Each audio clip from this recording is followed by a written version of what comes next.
Hi, this is Reggie from Restore Plus Physical Therapy, and welcome to today's tip of the day.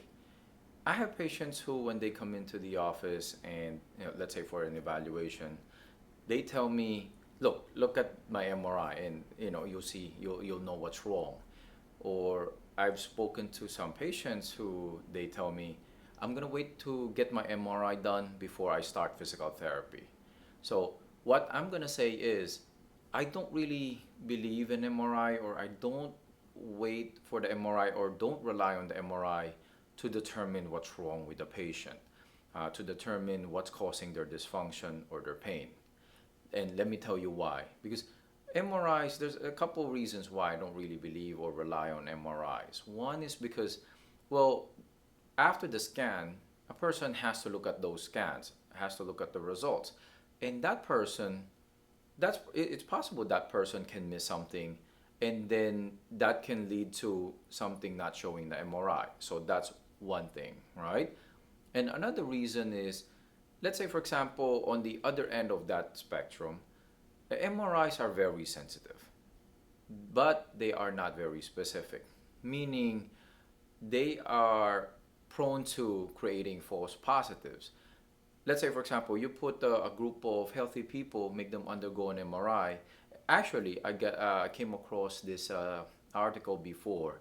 It was in the New York Times a couple of years ago, and they interviewed Dr. Andrews, who's one of the experts in sports medicine.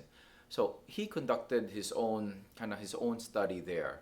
I think he had 30 something, or maybe 31 athletes, healthy, no symptoms, no pain. He had them undergo an MRI to see what the results will be. And to his surprise, actually all of them showed that there is something wrong, in the shoulder. In this case, they did an MRI of the shoulder. He saw that all of them showed something wrong in the shoulder. But remember, these are healthy people, healthy athletes, and none of them had pain. None of them had any symptoms or any dysfunction, right? Any difficulties. So that led him to conclude that MRIs are not really very reliable in that sense.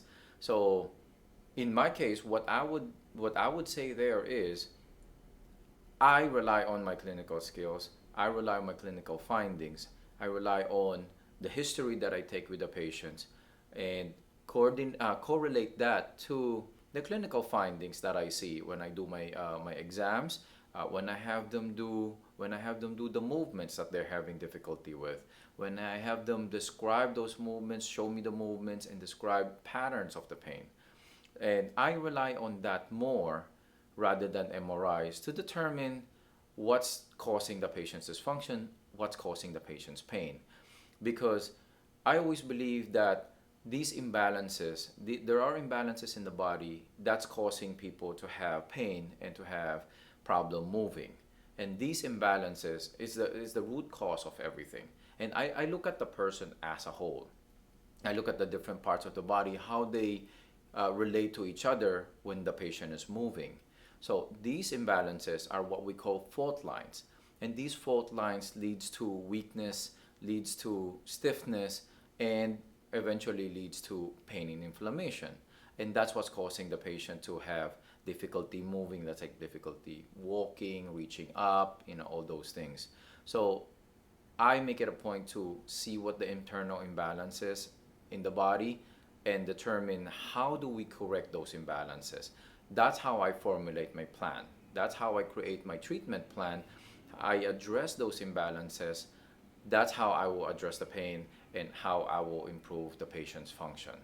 All right. So let me know what you think about this. Feel free to leave your comments below.